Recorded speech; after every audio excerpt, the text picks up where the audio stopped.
இன்னைக்கு நம்ம பார்க்க போறது திருத்தணி முருகன் கோவில். முருகனின் 6 படை வீடுகளில் 5ஆம் படை வீடாக திகழ்கின்றது. இது இந்தியாவின் வட தமிழ்நாட்டில் உள்ள திருவள்ளூர் மாவட்டம் திருத்தணி மலையில் அமைந்துள்ளது. இது முருகப்பெருமான் வள்ளியை திருமணம் செய்து கொண்ட தலமாகும். ஆண்டின் 365 நாட்களை குறிக்கும்படியாக 365 படிகளை கொண்டது இந்த மலைக்கோவில். திருப்புகழ் பாடிய அருணகிரிநாதரால் பாடல் பெற்ற தலமாகும். முத்துச்சாமி தீட்சிதராலும் பாடப்பட்ட தலம். இக்கோவிலை தணிகை முருகன் கோவில் என்றும் அழைப்பர். வரலாறு: சங்க கால புலவரான நக்கீரர் இயற்றிய திருமுருகாற்றுப்படையில் இக்கோவில் குறித்த குறிப்புகள் காணப்படுகிறது. இக்கோவில் விசயநகர மன்னர்களாலும் உள்ளூர் நிலக்கிழார்களாலும் பேணப்பட்டு வந்தது.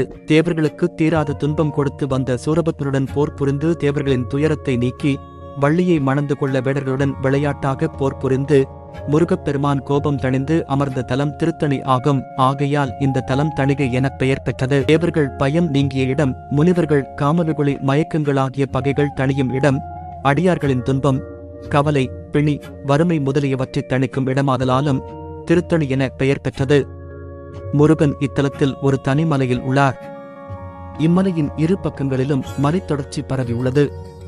வடக்கே உள்ள மலை வெண்மையாக இருப்பதால் பச்சரிசி மலை என்றும், தெற்கே உள்ள மலை கருநிறமாக இருப்பதால் புண்ணாக்கு மலை என்றும் அழைக்கப்படுகிறது.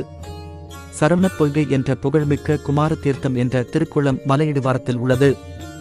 இத்திருக்குளத்தைச் சுற்றி பல மடங்கள் இருப்பதால் இது மடம் கிராமம் என்று அழைக்கப்படுகிறது. குளத்தின் கிழக்கு கரையிலிருந்து மலையை பார்த்தால் வளைவாக இடம்பெற்ற மாலையைப் போல் இருக்கும். அக்காட்சி மிகவும் அழகாக திகழும். இந்த கோவில் தணிகை மலை என்ற மலையில் அமைந்துள்ளது. இந்த கோவிலில் 5 அடுக்கு கோபுரம் மற்றும் 4 வளாகங்கள் உள்ளன. இக்கோவிலுடன் தொடர்புடைய பல நீர்நிலைகள் உள்ளன. இத்தலத்தில் முருகன் வலக்கையில் சக்தி ஹஸ்தம் எனப்படும் வதவேலுடன் இடி போன்ற ஓசை எழுப்பும் சூலம் போன்ற கருவி இடக்கையை தொடையில் வைத்து ஞான சக்தி பெற்றவராக காட்சி தருகிறார். மற்ற கோவில்களில் உள்ளது இந்த முருகனிடம் வேல் கிடையாது. அலங்காரத்தின் போது மட்டுமே தனியே வேல், சேவல் கொடி வைக்கின்றனர். வள்ளி, தேவானை இருவருக்கும் சந்நிதிகள் உள்ளன. திறக்கும் நேரம் வழக்கமாக காலை 5:45 மணி முதல் இரவு 9 மணி வரை கோவில் திறந்திருக்கும்.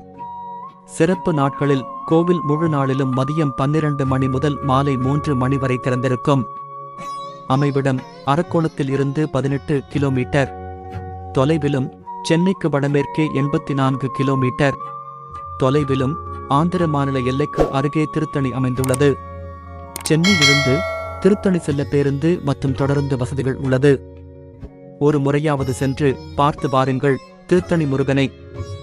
இது போன்ற வீடியோக்களை பார்க்க நமது கதை சொல்லட்டுமா சேனலை சப்ஸ்கிரைப் பண்ணுங்க. நன்றி, வணக்கம்.